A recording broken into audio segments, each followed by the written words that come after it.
Excellent, excellent. So Call of the Sea, I finished. Hold on. This is great podcasting. Um, I completed it just after the new year, so about a month ago, almost to the Okay. day.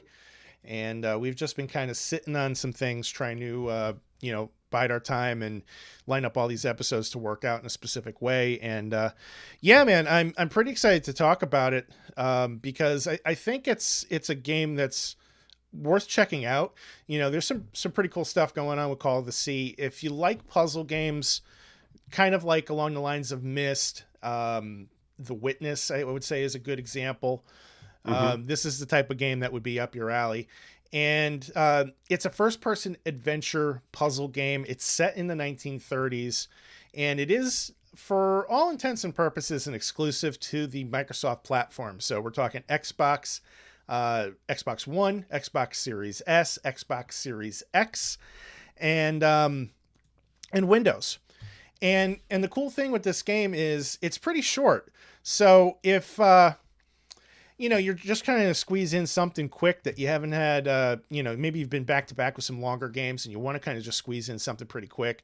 This is the type of game that you absolutely can do that with. I want to say it's maybe 5-6 hours, depending on how long it takes you to solve some of the puzzles.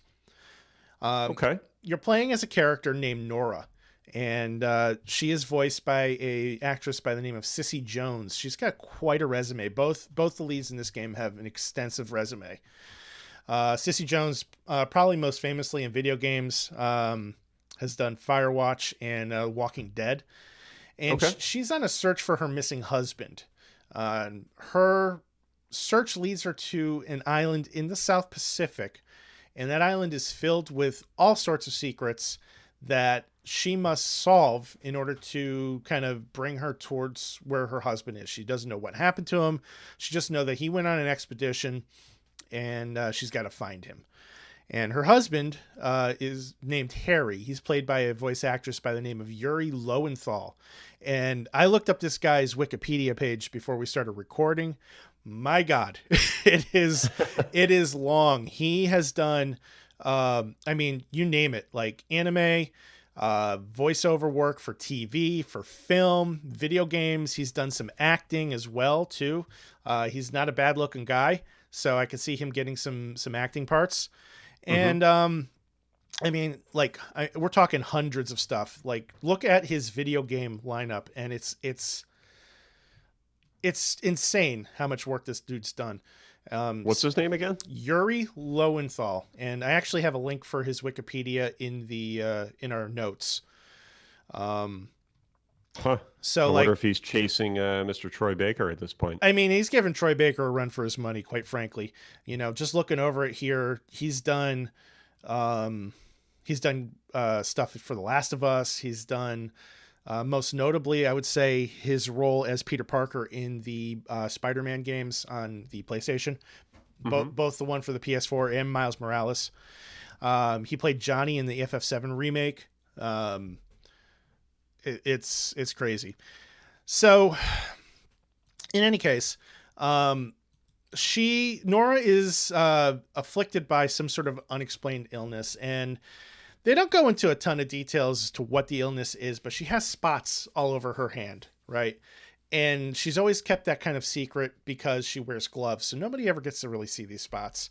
Um, she thinks that her husband has gone to this island trying to find a cure, and he took a crew, he took a ship, and sailed over to this specific island. And she hires her own charter to drop her off there alone with nobody else. And she decides that she's going to look for him.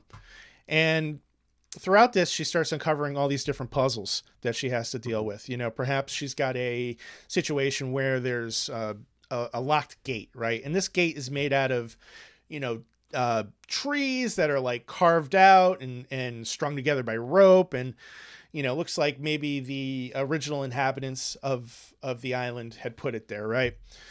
Um, and then she starts looking around and she finds some totems, and the totems have symbols on them, and she starts writing down the symbols in a notebook, which you can use at any time to refer back to. These notes are critical to the puzzle solving process of this game. So she writes down these notes. She starts looking up, okay, there's something over here maybe I didn't check out. And as she's uncovering how to get past each step of each stage, she's also finding documentation left behind by the crew. Some of it is photographs. Some of it is, maybe notes that were handwritten by the crew. She does find audio logs from her husband, from other members of the crew, books, all kinds of different things, right? And all the important stuff that is actually critical to solving the puzzle, she'll write down in her journal. And then she'll have a separate section in that journal for things that are more story related, but less like puzzle, related, right? And as you go through this, you start to uncover essentially like a lost civilization, and it leads you further down a bit of a dark path, trying to find Harry. You start uncovering what he was kind of getting into, and the game takes a very Lovecraftian direction, and I don't mean in a horror way, but just kind of in the overtones and the mystery of it all. And there's even some references to like H.P. Lovecraft like language. So if you're used to speaking or listening to things that have that kind of inflection to it, you'll definitely get that with this game. That's cool. Yeah. The entire time, Nora is using an internal dialogue that represents to the player what is going on in her head. And while the acting is of a pretty good caliber, the dialogue is written pretty bad. It's the kind of things where like she'll be like, oh, this reminds me of that time when she'll be working on a puzzle, and she'll stop and she'll be like, this reminds me of the time where my husband proposed to me, under the starlight with the full moon. And she'll like go into this whole description that she already knows the answer to. It's merely background information for the player, but the way it's worded is terrible. Like, think of a TV show, right? And you know how like if you're watching a series, recurring characters will kind of have the scene reset for them every time they come back, because it's intended for the viewers that maybe have missed a week.